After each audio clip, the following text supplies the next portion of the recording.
State government సమైక్య AP ప్రభుత్వం రోషయ్య గారు ముఖ్యమంత్రి అవును 5 ఎకరాల 9 గుంటలు SBH Hyderabad State bank of Hyderabad allot చేయడం జరిగింది. ఎందుకంటే ఈ గన్ ఫౌండరీ బ్రాంచ్ హ్యాబిట్స్ ఏరియాలో ఉంది, జంక్షన్ ఏరియాలో. ఎస్బీఐకి ఉన్నట్టు అంత ల్యాండ్ ఎక్కువ లేదు. ఎస్బీఐ కోటి పెద్ద ఏరియా, దీనికి తక్కువ ఉంది. బిల్డింగ్ మల్టిప్లోర్ మధ్య గ్యాప్ కూడా లేదు. పార్కింగ్ సమస్య, డిపాజిటర్లకు కానీ స్టాఫ్ కానీ చాలా ఉన్నాయని అది దృష్టికి తీసుకెళ్లారు. రాష్ట్ర ప్రభుత్వం దృష్టికి వెళ్తే వాళ్ళు 5 ఎకరాల 9 గుంటలు అలర్ట్ చేశారు. దానికి 13,33,00,000 ఎస్బీఐ పే చేసింది. పే చేసినాక 2011లో ఒక బ్రాంచ్ కూడా అక్కడ ఓపెన్ చేసింది. ఆ ఏరియాలో డెవలప్ అవుతుంది ఆ ఏరియా. ఓపెన్ చేసిన తర్వాత 2014లో కేసీఆర్ ముఖ్యమంత్రి అయ్యిండు. ఆ మధ్య తెలంగాణ ఉద్యమం బాగా నడుస్తుంది కదండి.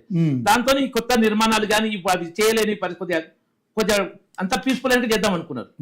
తర్వాత కేసీఆర్ ముఖ్యమంత్రి అయినాక ఆ ల్యాండ్ మీరు ఏం నిర్మాణాలు చేయొద్దు అని బ్రాంచ్నే మూసేయించారు.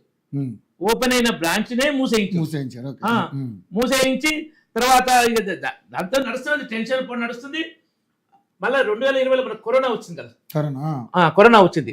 ఆ టైంలో కూడా ఏం చేయలేని పరిస్థితి. 2021లో వీళ్ళు దాన్ని క్యాన్సిల్ చేశారు.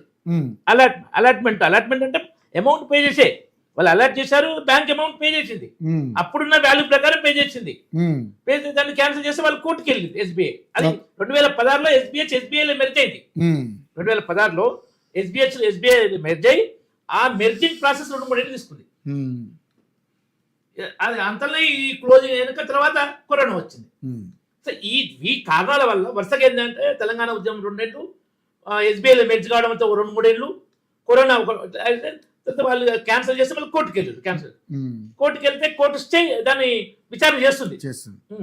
ఆ కోర్టులో కేసు ఉండగానే రేవంత్ రెడ్డి మళ్ళీ అమ్మేసిండు మన ఆక్షన్లో.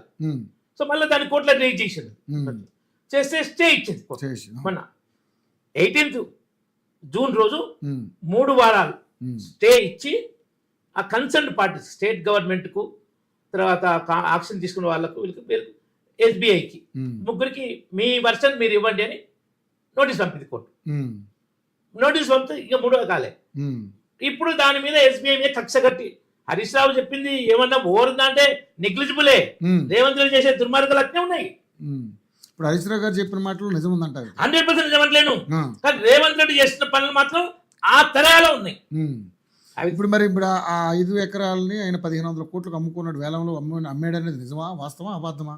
237 కోట్లు ఒక ఎకరానికి. అదే 10 ఎకరాలు అమ్మింది. ఇది పక్కన భూమి మొత్తం కలిపి దాదాపు 10 ఎకరాలు 2,400 కోట్ల వచ్చింది. రికార్డు ధర అని ఎకరానికి 237 కోట్ల ధర రికార్డు ధరలు వచ్చింది. మరి 5 ఎకరాల 9 గుంటలు అంటే దాదాపు 1,200 కోట్లు. 1,200 కోట్లు విలువ బ్యాంకుది. ఇప్పుడు రకరకాల అక్కడ బెదిరిస్తున్నాడు. ఏమని బెదిరిస్తున్నా రేవంత్ రెడ్డి? నా డిపాజిట్ చేస్తాం, లీడ్ బ్యాంక్ పొజిషన్ తీసేస్తాం. ఎస్బీఐకి ఏమైతే నువ్వు డిపాజిట్ తీసేస్తే 60 లక్షల కోట్ల డిపాజిట్ ఎస్బీఐలో 60 లక్షల కోట్లు, 6,000 కోట్లు మొత్తం 60 లక్షల కోట్లలో 6,000 కోట్లు ఎంత? అది ఉలిగడ మీద పొట్టు కాదు, ఆ పొట్టులో 1000 భాగం అన్నట్టు. కానీ సఫర్ అయ్యేది ఎవరంటే తెలంగాణ ప్రజలు, రాష్ట్ర ప్రభుత్వ ఉద్యోగులు. రాష్ట్ర ప్రభుత్వ జీతాలు అవన్నీ ఉంటాయి కదా, అవన్నీ వేరే బ్యాంక్ పోయి చేస్తా అంటున్నావు.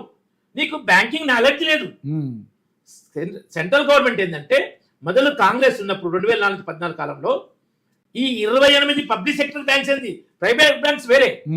Public sector banks nationalised 20, SBI and associate 7 SBI 28 ఉన్నాయి. మేము అప్పుడు బ్యాంక్ మార్చి వచ్చిందంటే అంతకుముందు డిసెంబర్ అండి, మార్చి డిపాజిట్ల కోసం వెళ్ళేది కార్పొరేషన్, స్టేట్ గవర్నమెంట్ కార్పొరేషన్కి. అన్హెల్తీ కాంపిటీషన్, కొన్ని బ్యాంకులు లంచాలు ఇచ్చేది డిపాజిట్ల కోసం. అప్పుడే నన్ను ఏంది గవర్నమెంట్ బ్యాంక్స్ ఓనర్ పోటీ పడి డిపాజిట్ల కోసం ఈ అనైతిక చర్యలు పాల్పడమని అనిపించేది. తర్వాత అప్పుడు ఆర్థిక నరసింహం కమిటీ కూడా 1990లో బ్యాంకులో మెర్జ్ చేయాలని రికమెండ్ చేసింది. 93లో రికమెండ్ చేస్తే వీళ్ళు 2004 తర్వాత 2 చిన్న బ్యాంకులను మెర్జ్ చేశారు. చిదంబరం ఆర్థిక మంత్రి ఉన్నప్పుడు State bank of Saurashtra, State bank of Indore 2 SBI associate banks merge చేసి 10 ఏళ్ళ అదే సాధ్యమైంది. మోడీ ప్రధానమైన తర్వాత మొదలు ఆర్థిక వ్యవస్థ చేస్తూ నిర్మలా సీతారామన్ ఆర్థిక మంత్రి కనుక ఎట్ 1 స్ట్రోక్ 26 బ్యాంకులను 12 బ్యాంకులు చేసింది. 26 బ్యాంక్. ఇప్పుడు ఈ 12 కూడా ఎందుకు 5 చాలని ఒక కమిటీ ఏర్పాటు చేసింది సెంట్రల్ గవర్నమెంట్, అది వస్తుంది సోషల్ మీడియాలో చక్కర్ కొడతారు చూసి, కమిటీ ఏర్పాటు స్టడీ చేయమని ఫైనాన్స్ సెక్రటరీ వాళ్ళందరితోటి. అదేంటంటే 12 బ్యాంకులు కూడా వద్దు అనేది గవర్నమెంటే. ప్రైవేట్ బ్యాంక్స్ ఎన్నో ఉన్నాయి, ప్రైవేట్ బ్యాంక్స్ ఎవరైనా పెట్టుకోవచ్చు అని చేసు, కానీ పబ్లిక్ సెక్టర్ బ్యాంక్స్ ఈ 12 ఎందుకని దానికి చేస్తుంది. నువ్వు తీసుకుపోయి ఇంకో బ్యాంకులో పెడతావు, అది ఎస్బీఐలో మెర్జ్ అయిపోతే పరిస్థితి మళ్ళీ ఎస్బీఐ బ్యాంక్. నీకు తెలుసా ఏ బ్యాంకు ఎస్బీఐలో మెర్జ్ అవుతుందో తెలియదు. రేవంత్ రెడ్డి పరిస్థితి ఇవాళ ఇంకా అద్దంకి దగ్గర ఘోరంగా మాట్లాడతాడు. స్టేట్ బ్యాంక్ ఆఫ్ తమిళనాడు, దాని స్టేట్ బ్యాంక్ ఆఫ్ తమిళనాడు బ్యాంకే లేదు. వీళ్ళు ఏం లీడర్లు, స్టేట్ బ్యాంక్ ఆఫ్ తమిళనాడు అన్న బ్యాంకే లేదు. అసోసియేట్ బ్యాంక్స్ ఏమున్నాయంటే దక్షిణాదిలో 3 ఉన్నాయి. తర్వాత దక్షిణాదిలో 3 ఏంటంటే state bank of Travancore Kerala, state bank of Mysore Karnataka, state bank of Hyderabad మన Telangana, state bank of Indore Madhya Pradesh, state bank of Saurashtra Gujarat, state bank of Bikaner and Jaipur Rajasthan, state bank of Patiala Punjab. ఈ 7 associates. State bank of Tamil Nadu లేదు, కానీ అద్దంకి దగ్గర ఛానల్ అది రాష్ట్రాలు. సో వీళ్ళ ఇది కాంగ్రెస్ వాళ్ళకు ఉన్న నాలెడ్జ్, ఇది బ్యాంక్ అంటే తెలుగు దేశ ఆర్థిక వ్యవస్థకు వెన్నుముక. నువ్వు బ్యాంకులతో పరాజకాలేంది? 3 లక్షల కోట్లు అప్పు చేసిండు, 50,000 కోట్లు వడ్డీ కాదు ఇంతవరకు కడుతున్నంత. ఆ వడ్డీలను కూడా వాయిదా చేస్తూ 3 లక్షల కోట్లు అప్పు చేసి ఆ 200 కోట్లు ఏం చేసిండు? ఇప్పుడు ప్రభుత్వ భూములు వెనుకబడ్డాడు. ఈ ప్రభుత్వం వచ్చినాక అంత ప్రభుత్వ భూముల అమ్మకాల మీదనే ఉన్నారని వస్తున్నట్టు వార్తలు వస్తా ఉన్నాయి. కనబడుతుంది. హెచ్యు భూములు కావచ్చు. ఇంకా ఘోరం ఉంది. హైడ్రా తోటి ఏవైతే చేస్తుండో ఇవాళ మీకు వీడియో కూడా ఉంది. నరకం చూస్తున్నారు బిల్డర్స్. 4 లక్షల ఫ్లాట్స్ అమ్ముడుకోకుండా ఉన్నాయి. హైడ్రా చేసేది 10 పైసలు దగ్గర 90 పైసలు బ్లాక్ మెయిల్ ఫోన్ చేసి హైడ్రా వస్తుంది, మీ అపార్ట్మెంట్ కూలగొడుతుంది, నాకు ఎన్ని కోట్లు ఇస్తావు? ఈ రకమైన దందా నడుస్తుంది. ఒక యూట్యూబ్ ఛానల్ ఓ పొలిటికల్ లీడర్ లింక్ అవుతాడు. నా దృష్టికి వచ్చి పేరు చెప్పొద్దు కానీ లింక్ అయ్యి ఓ వీడియోలు తీస్తారు. వాళ్ళు ఫోన్ చేసి చెప్తారు మా దగ్గర చెరువులేదు ఏంటంటే వీడియోలు అప్లోడ్ చేస్తారు. కొన్నోడు పరిశాను, కొనాలనుకున్నాడు పరిశాను.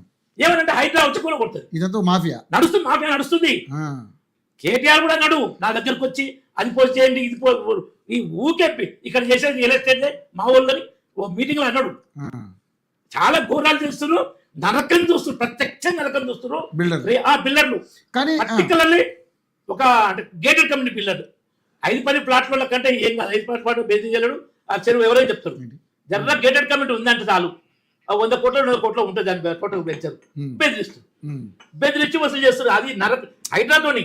హైడ్రా రేవంత్ రెడ్డి ఎందుకు పెట్టినంటే కొంతమంది బిల్డింగ్లు కొన్ని కూలగొడితే అందరు వచ్చి నాకు డబ్బులు ఇస్తారు, ఎగబడి డబ్బులు ఇస్తారు అని పెట్టిండు. ఈయనకి అసలు రియల్ ఎస్టేట్ మార్కెటే లేదు, మార్కెటే లేదు. ఏ రంగు ఇస్తారు? బిల్డర్స్ కూడా అప్పులు తీర్చలేక ఆత్మహత్యలు చేసుకునే పరిస్థితి అన్నట్టు చేస్తున్నారు. ఇప్పుడు ఏంటంటే ఎస్బీఐ మెయిన్ బ్యాంక్, ఆర్బీఐ అనేది controlling bank, it is not operating bank. RBI కస్టమర్లతో డిపాజిట్లు అడ్వాన్సెస్ పనిచేయదు, మొత్తం బ్యాంక్స్ కంట్రోల్ చేస్తుంది RBI, reserve bank of India. Major bank అంటే పబ్లిక్ తో డీల్ చేసేది ఎస్బీఐ. క్రాస్ బ్యాంకింగ్ అంటే ప్రైవేట్ బ్యాంకులు చేస్తారు, ఐసిఐసిఐ, హెచ్డిఎఫ్సి. వాళ్ళు మాస్ బ్యాంక్ చేయరు. 10,000 15,000 డిపాజిట్ పెట్టండి, ఎడ పెడతారు? పూర్వం zero balance account, general account 50 కోట్ల జనరల్ అకౌంట్లు, జీరో బ్యాలెన్స్ అకౌంట్. ఎస్బీఐ లాంటి బ్యాంకులు మేనేజ్ చేస్తాయి. మహిళా సంఘాలకు లోన్లు నేను ఇచ్చిన. థర్డ్ లింక్ 5 లక్షలు 10 లక్షలు నడుస్తున్నాయి. సో ఇప్పుడు ఒకవేళ బ్యాంకు ఖాతాలని అన్ని మేము రిటర్న్ తీసుకుంటాం, మా ఖాతాలు ఏం అవసరం లేదు అంటే తెలంగాణ ప్రజలు చాలా ఇబ్బంది పడే అవకాశం ఉన్నట్టు. చాలా ఇబ్బంది పడతారు. గవర్నమెంట్ స్కీమ్ లోన్ కూడా ఇస్తుంది అంటారు. స్కీమ్ లోన్ అంటే బ్యాంక్ లో ఇవ్వాలి. నేను ఇచ్చిన మాడా కింద, మాడా అంటే ఎస్టీ పీపుల్ కు మాడిఫైడ్ ఏరియా డెవలప్మెంట్ అథారిటీ ఉంటుంది, SC action plan, ST action plan, minority, youth, ఇవన్నీ ఇవన్నీ ఇచ్చిన. నేను ఫీల్డ్ ఆఫీసర్ పనిచేసిన ఎస్బీఐ జాన్పాల్లో. సో ఇచ్చిన పెండింగ్ కూడా ఇచ్చిన. తర్వాత కౌలు రైతులకు తెలంగాణ చిన్న బ్రాంచ్ జాన్పాడు హైయెస్ట్ నేను లోన్ ఇస్తే రేవతి మేడం అని సెస్ అమీర్పేటలో ఉంటుంది, మా బ్రాంచ్కి వచ్చింది, ఇంత బాగా ఇచ్చింది. పబ్లిక్ వెళ్తే ₹1 తీసుకోరు సార్ అని చెప్పారు. నన్ను కలితే ఆ రోజు అనుకోకుండా లీవ్ పెట్టా. సో బ్యాంకులు పబ్లిక్ సేవ చాలా చేస్తాయి. మంచి ఆఫీసర్లు ఉంటే అద్భుతంగా చేస్తాయి. అవినీతి లేని డిపార్ట్మెంట్లలో బ్యాంక్ ఒకటి. నువ్వు ల్యాండ్ రిజిస్ట్రేషన్ పో, ఇంకా పేటెంట్ పో, రెవెన్యూ పో, పోలీస్ డిపార్ట్మెంట్ పో, బ్యాంకులు అంతా క్లీన్గా ఉన్నాయి. టాప్ లెవెల్లో రిలీజ్ చేస్తారు. టాప్ లెవెల్లో ఎవరు మన చిదంబరం వీళ్ళు ఫోన్ చేస్తే ఎండీలు చైర్మన్లు ఎవరికి లగడపాటి రాజగోపాల్కు 1000 కోట్ల కొలాటరల్ సెక్యూర్కు 21,000 కోట్లు లోన్ ఇస్తే 45,000 కోట్లు పెంచుడు లగడపాటి రాజగోపాల్ బ్యాంక్ లా. నీరవ్ మోడీ, లలిత్ మోడీ, విజయ్ మాల్యా, అదాని అదాని అంబానీ, అదాని అంబానీ ₹1 ముంచలే. అదాని అంబానీ ₹1 బ్యాంక్ లో ముంచలే. అదాని అంబానీ వల్ల 1,00,000 కోట్ల ట్యాక్స్ కేంద్ర ప్రభుత్వానికి ప్రతి సంవత్సరం వస్తుంది. అరుణ్ వల్ల లక్షల మందికి ఉపాధి వస్తుంది. కానీ చైనా సరుకులు అమ్ముడుపోతున్నాయి వీళ్ళ వల్ల. అందుకొచ్చి చైనా భక్తులంతా విషయం చెబుతున్నారు అదాని అంబానీ మీద. అది ఏదైనా మనకు పారిశ్రామిక ఆ ఉత్పత్తి పెరిగితేనే ఇంకొక విషయం ముఖ్యమని చెప్తా. ఒడ్లు అవసరమే, వ్యవసాయం అవసరం, కానీ వ్యవసాయంతో ఫాస్ట్ డెవలప్మెంట్ రాదు. వ్యవసాయం అవసరమే, కానీ మెయిన్ డెవలప్మెంట్ వచ్చి ఇండస్ట్రీ, సర్వీస్ సెక్టర్. ఇవి వ్యవసాయం అవసరమే, వ్యవసాయం బేసిక్ అన్ని పంటలు అవసరమే కానీ ఆ పండిన పంటలను కమర్షియల్ గా ఎట్లు చేయాలని ప్రభుత్వాలు, రాష్ట్ర ప్రభుత్వాలు దాన్ని ప్లాన్ చేయట్లేదు. కాబట్టి ఈ ఎస్బీఐ భూమిని ఈయన చేయడం తప్పు. కోర్టు ఎట్లాగూ యాక్షన్ తీసుకుంటది.